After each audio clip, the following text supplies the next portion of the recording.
le capital n'est pas un Moloch qui veut subordonner et écraser la population. Le capital, ce n'est pas un temple maya, ce n'est pas une pyramide égyptienne avec un pouvoir totémique, idolatrique, vertical, mastodontite qui dit « j'ai besoin d'avoir des esclaves ». C'est tout le contraire. Le capital, c'est l'autogestion du désir aliéné. Le capital, c'est la reproduction infinie des objets hommes et des hommes-objets. Le capital, c'est une jouissance infinie dans la consommation effrénée de la reproduction abétissante, du désir, de la sexualité, de la vie, de toutes les transmissions. Donc, ce que nous vivons, c'est le contraire du capital. Le capital, après 68, après l'écrasement de la grève sauvage, a construit son propre panégyrique dans le gauchisme jouissif de la marchandise infinie. Et c'est comme ça qu'il se reproduit à l'échelle mondiale, dans un tumulte infini de production, de reproduction. C'est des milliards de frigidaires, c'est des centaines de milliards d'avions, de locomotives, de voyages, de transports, de loisirs, de Club Med. C'est ça la naturalité du capital. Et c'est comme ça qu'il contrôle le mieux les êtres. Le passage à la tyrannie sanitaire est un pis-aller.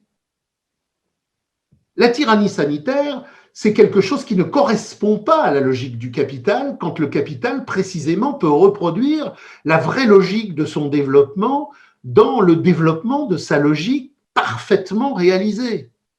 Donc, le passage à la dictature sanitaire nous dit que quelque chose dans le scénario de reproduction du capital a produit un gigantesque hiatus. Et ce hiatus, c'est la crise de la valorisation. Autrement dit, toute cette focalisation sur l'ingénierie sociale du contrôle, sur l'ingénierie sociale du vaccin, sur l'ingénierie sociale de la surveillance digitale, est totalement à côté de la plaque. Cette surveillance, cette ingénierie, c'est un moyen, mais c'est un moyen qui vient par défaut opérer un contrôle qui n'est pas le contrôle naturel du capital. Le contrôle naturel du capital, c'est la joie effrénée de la communion débridée dans la consommation infinie de la débilité sans fin. C'est la démesure débiliste de la consommation. Et là, tout s'est arrêté. Et tout s'est arrêté parce que le capital, précisément tout le travail que Marx a produit dans les 4 livres qui débouchent sur le marché mondial, a atteint le point où le fétichisme de la marchandise, tel qu'il organise centralement la composition organique du développement du capital, la baisse du taux de profit du capital, la saturation des marchés, a rencontré un obstacle. C'est le fameux moment où dans les grandes brises, Marx dit « le capital est le pire obstacle au capital ». Et à un moment donné, dans le développement du capital, le capital ne peut plus absorber son développement. Peut-être que parmi vous, certains ne connaissent pas le programme de transition de Trotsky. Le programme de transition de Trotsky disait le capital est en décadence parce que les forces productives ont cessé de croître. Pauvre clown, c'est le contraire. La décadence du capital, c'est pas parce que les forces productives ont cessé de croître, c'est précisément parce qu'elles ont tellement mis le mouvement du croître en croître de lui-même qu'à un moment donné, le croître s'invalide dans une explosion, et l'explosion, le crédit chimérique, la dette. Donc, il est aisé, même pour un esprit qui n'a pas beaucoup lu, même pour un esprit qui n'a pas lu Marx, de comprendre que la réussite effrénée du capital fictif dans la chimère des années 80-90, j'achète une maison, j'achète un pavillon, je pars en vacances, etc. Toute cette joie insouciante de la consommation est bien la naturalité intrinsèque du capital qui reproduit son cycle de réification dans la consommation de quelque chose qui n'a pas de fin.